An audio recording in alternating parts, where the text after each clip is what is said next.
C'est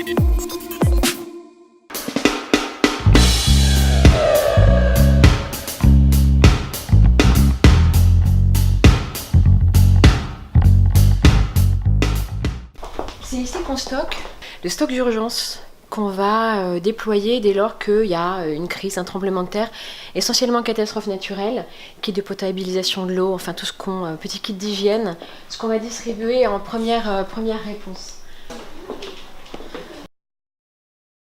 Solidarité Internationale, c'est donc une ONG française qui s'est créée il y a 35 ans sur la crise afghane à l'époque. Donc c'est la réunion et la rencontre de 4 amis qui sont partis faire leur première distribution en Afghanistan. Et puis de ce mouvement généreux au départ est née une association qui s'est structurée au fur et à mesure des années jusqu'à devenir donc une organisation présente dans une vingtaine de pays et qui regroupe aujourd'hui 200 salariés internationaux, 2000 employés nationaux et puis 80 personnes au siège. Donc on est présent dans une vingtaine de pays maintenant. Je suis responsable, moi, du service ressources humaines expatriées, c'est-à-dire que je travaille avec 6 personnes qui sont en charge du recrutement, de l'accompagnement aussi et du suivi de ces 200 salariés internationaux dont je vous parlais tout à l'heure et qui les affectent sur nos pays d'intervention. Donc on recrute des hydrauliciens puisque c'est le cœur de notre métier, on recrute aussi des ingénieurs agro puisque c'est le deuxième axe.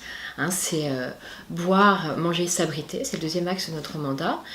Mais on fait aussi partir des gens avec des compétences plus générales, donc des logisticiens, des gestionnaires financiers, et puis des chefs de mission, des coordinateurs, qui sont des gens avec un parcours qui est plus de l'ordre des formations que l'IRIS propose, par exemple, plutôt généralistes, et qui vont avoir cette capacité à prendre du recul et à organiser les activités des spécialistes. Voilà, donc nous on les affecte, on les recrute, on les affecte et on les fait grandir. Et on les récupère au retour et on essaye comme ça de leur reproposer des missions de manière très régulière et de leur faire prendre des responsabilités de manière progressive. J'avais vu cette question et elle est tellement essentielle que je ne sais même pas comment pouvoir étayer plus que c'est déjà le cœur de l'entretien de recrutement.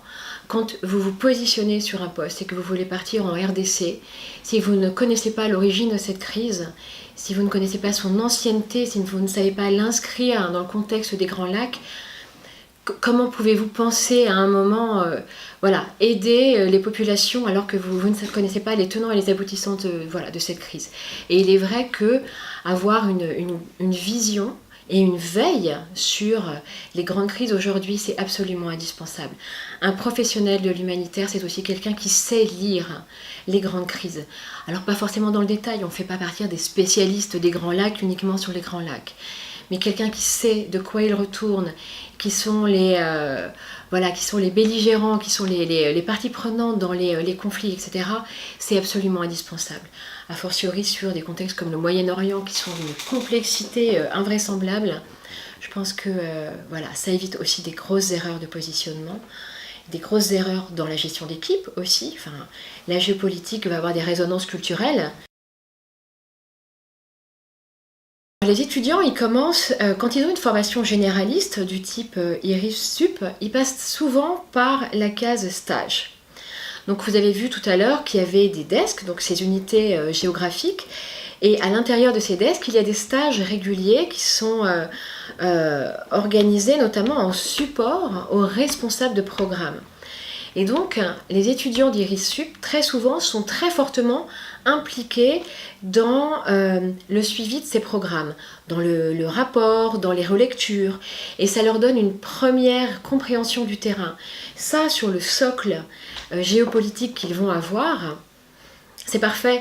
Nous, on est en train de les former et de les pousser tout doucement vers le terrain et de leur donner nos clés de travail et de méthodes de travail.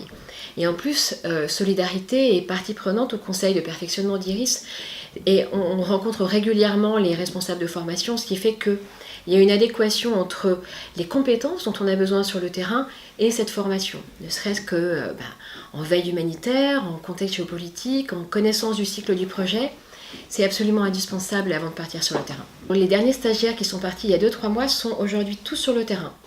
Donc il y en a un qui est au Cameroun et j'ai eu aussi une personne de l'IRIS dans mon service. Donc elle avait fait beaucoup de terrain, elle est partie avec d'autres ONG et là elle vient de rejoindre le service des ressources humaines et elle est en charge du recrutement et du suivi des expatriés pour le desk White que vous avez vu au tout début, donc sur Mali, Tchad, Cameroun. Et elle va d'ailleurs bientôt partir au Tchad. Voilà.